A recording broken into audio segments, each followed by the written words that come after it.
সম্মানিত দর্শক, দেখুন আসলে কি দুর্লভ পরিস্থিতি, এখানে কোনো মানুষ আপাতত নাই। একদম ঘরের অর্ধেক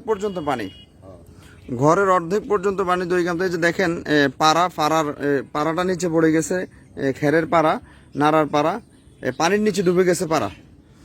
এই দেখেন গাছের কতটুকু অর্ধেক পর্যন্ত পানি। এই ঘরগুলো একদম।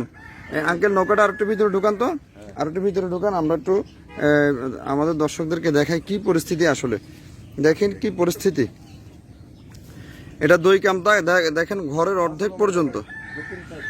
অর্ধেক পর্যন্ত পানি উঠে গেছে, যেটা আসলে মানে অভাবনীয়।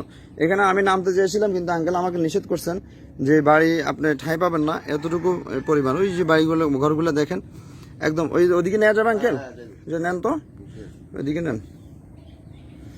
এই দেখেন ঘরের একদম ঘরের অর্ধেক পর্যন্ত পানি উঠে গেছে।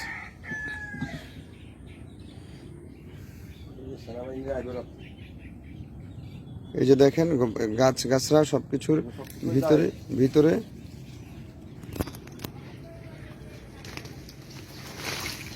দেখেন কি পরিস্থিতি, একদম ঘরের কি পরিস্থিতি আপনারা দেখেন।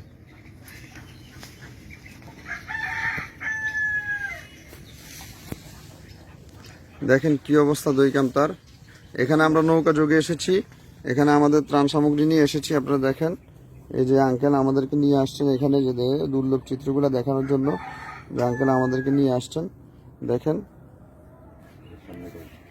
এই দেখেন বাড়িঘরগুলো, এই যে সামনের বাড়িঘরগুলা সবই পানিবন্দী, সব পানিবন্দী। কি পরিস্থিতি এখানে, মানুষ আসলে খুবই বাজে অবস্থায় আছে। তা আমি আপনাদেরকে আবারও বলবো, আপনারা দইকামতা পাথরে এর মানুষের পাশে, দইকামতা জমদার বাড়ির মানুষের পাশে দাঁড়ান, সহযোগিতা নিয়ে আসুন।